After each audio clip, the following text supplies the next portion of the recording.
ইয়া মহিলা, মা, বোন, চাচা, চাচি, নামাজ ছাড়া মানুষ মুসলমান থাকে না। ওয়াল্লাহি আমি বলছি না কোথায় বাঁধবেন, তর্ক পরে। আমি বলছি আপনি নামাজটা স্টার্ট করেন।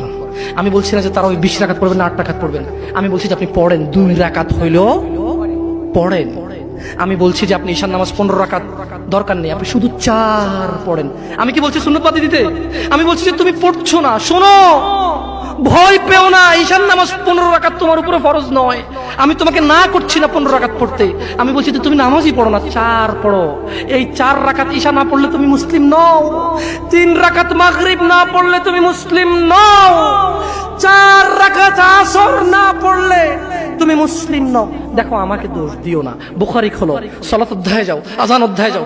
আল্লাহর নবী বলেছে তারা ওরা কাফির, ওরা মুশরিক, ওদের আর আমি মুহাম্মদুর রাসূলুল্লাহ সাল্লাল্লাহু আলাইহি ওয়াসাল্লামের উম্মতের মধ্যে পার্থক্য হচ্ছে নামাজ। ও সাহাবা, ও উম্মত, তুমি চিনবা মুহাম্মদের উম্মতকে সাল্লাল্লাহু। ও আমার উম্মত, তুমি কি আমার উম্মতকে চিনতে চাও? শোনো, তারা যারা আমার উম্মত না, আর এরা যারা আমার উম্মত। ওটা আমার উম্মত যারা নামাজ পড়ে না, আমার উম্মত। তুমি আল্লাহর নবীর উম্মত ছাড়া কিভাবে মুসলমান হবা? তোমাকে আমি বলি নামাজটা ছাড়ি প্লিজ। তুমি যে যে অপরাধে লিপ্ত আছো ছেড়ে দাও, চেষ্টা করো, কিন্তু নামাজটাকে তুমি এখন থেকে করবা। তোমার ফজর মিস হওয়া চাই না। তুমি যদি সারা জীবন নামাজ না পড়ো আমার যায় আসে না। তুমি যদি সারা জীবন নামাজ পড়ো আমার কিছু লাভ আছে। তুমি নামাজ পড়লে নাকি আমি আমার লাভে কথা বলছি। শোনো, তুমি নামাজ না পড়লেও আমার লাভ আছে। কি? ইন্নামাল আমালু বিন্নিয়া। আমি নেকির উদ্দেশ্যে কথা বলছি, আমার নেকি হয়ে যাবে। কে ঠেকাবে? তুমি তো আর আল্লাহকে ঠেকাইতে পারবা না। তুমি নিজেকে না নামাজ থেকে বিরত রাখতে পারবা, আল্লাহ যদি নেকি দেয় ঠেকাইতে পারবা? তাহলে আমরা সবাই মিলে বলি আল্লাহর দিকে তাকিয়ে শেভ করিয়েন না। দেখেন, এটা অনেক কিছু না, এমন না যে শেভ করলে আপনি একেবারে কাফের হয়ে গেছেন, মুশরিক হয়ে গেছেন, এমন না। লজ্জা থাকা উচিত। কিভাবে কাটতেছেন? কিভাবে? মহিলার ওঠে না, আপনার ওঠে, কেমনে কাটতেছেন?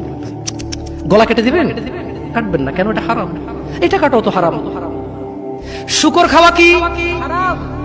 এই যুবক, তুমি দাঁড়াও, সবাই লক্ষ্য করবেন না, ওকে কেউ ভিডিও করিও না, পরে লজ্জা পাবে ইন্টারনেট আসলে। তোমাকে এখন শুকরের মাংস দেবো, খাবা? কেন খাবা না?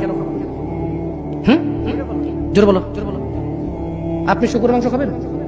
আপনি কুকুরের মাংস খাবেন? কেন খাবেন না? কেন? কেমন হারাম? শুকরের মাংস খাওয়া কি হারাম? এই এখানে তাহলে আর বলছি না, কেউ কি রাজি হবে তার বোনের সাথে জানা করতে? কেন? কেন? কেন? কেন? তো নামাজ না পড়া কি? শুকরের মাংস খাচ্ছ না হারাম দেখে নামাজ ছেড়ে দিচ্ছ, তো সেটা তো হারাম। তার মানে তোমার যদি স্বাদ লাগতো আর তোমার বাপ মা যদি শুকরের মাংস খাইতে, তুমিও খাইতা, হারাম আর বাস্তা। তোমার বাপ নামাজ পড়ে না যুবক, তাই তুমি নামাজ পড়ো না। তোমার বাপে ভাত খায় তাই তুমি ভাত খাও, পাকিস্তানের রুটি খায় তাই ওরা রুটি খায়, চাইনিজরা এইভাবে লাঠি দিয়ে খায়, ওরা লাঠি দিয়ে খায়।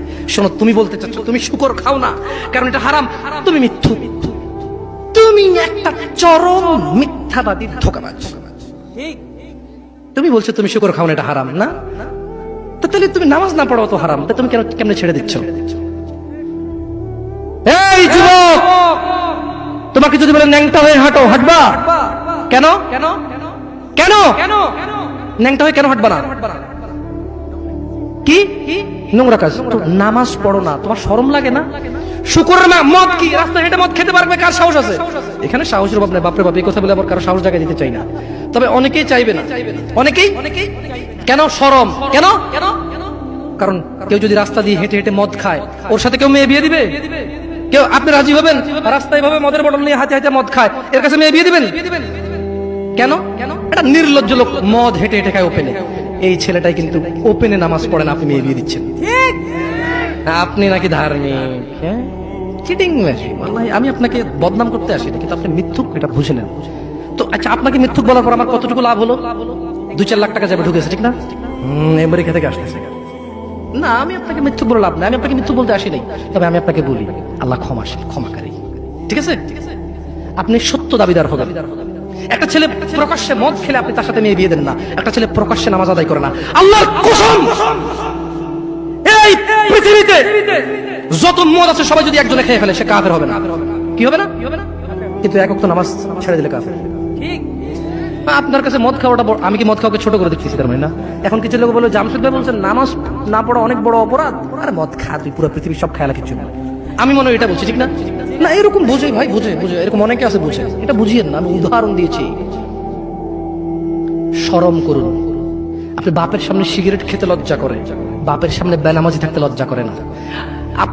আপনারা আপনার স্ত্রীদের সাথে যে ঘুমান, ছেলে সন্তানের সামনে ঘুমান, লজ্জা করে, কিন্তু ছেলের সামনে বেনামাজি থাকেন, লজ্জা করে না। আপনি বুঝেন এই পৃথিবীতে লা ইলাহা ইল্লাল্লাহ বলার পরে, লা ইলাহা ইল্লাল্লাহ বলার পরে, ওয়া আন্না মুহাম্মাদুর রাসূলুল্লাহ বলার পরে শিরক, আল্লাহর সাথে অংশীদারিত্ব হচ্ছে সবচেয়ে বড় অপরাধ। ঠিক আছে? এরপর কাজ হচ্ছে সালাত, এরপর কাজ কি? নামাজ। এরপর কাজ কি? নামাজ। আপনি জানেন এই নামাজ না পড়লে মানুষ কাফের হয়ে যায়, অথচ মানুষ ন্যাংটা হয়ে হাঁটতে লজ্জা পায়, মানুষ প্রকাশ্যে মদ খেতে লজ্জা পায়, মানুষ প্রকাশ্যে দাঁড়িয়ে পেশাব করতে লজ্জা পায়, মানুষ প্রকাশ্যে প্রেমিকের সাথে কথা বলতে লজ্জা পায়, মানুষ বাপের সামনে সিগারেট খেতে লজ্জা পায়, মানুষ প্রকাশ্যে শুকর মাংস খাবে না, মানুষ প্রকাশ্যে সিগারেট খায় না, মানুষ প্রকাশ্যে গাঁজা খায় না, মানুষ প্রকাশ্যে নাচে না, মহিলারা প্রকাশ্যে গোসল করতে লজ্জা পায়, পুরুষরা প্রকাশ্যে পায়খানা করতে লজ্জা পায়, কিন্তু কেউ এত জঘন্যতম অপরাধ যা না করলে কাফের হয়ে যায়। প্রকাশ্যে সবাই আজান চলে, কেউ মসজিদে আসে না, কেউ লজ্জা পায় না। তাহলে দুনিয়া কি বলেন তো? তুচ্ছ খেলতামাশা। নামাজটাকে ঠিক করেন। যদি আল্লাহ আমাকে বাঁচায় রাখে আগামী বছর আনলে, আজকে পরিচয় দিয়ে গেলাম। কি দিয়ে গেলাম?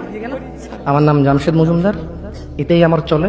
কোনো আলেম মোল্লা মুন্সি তেমন কিছু না, কোনো রকমের যা পারি তা বলি। যদি আপনাদের প্রয়োজন হয় ভবিষ্যতে ডাকবেন। আজকে আল্লাহ ভীতি নিয়ে কথা বলে গেছি, পরবর্তী সময় আসলে ইনশাআল্লাহ কোন আমাল করলে মানুষ জান্নাতে যাবেই যাবে এটা নিয়ে কথা বলবো ইনশাআল্লাহ।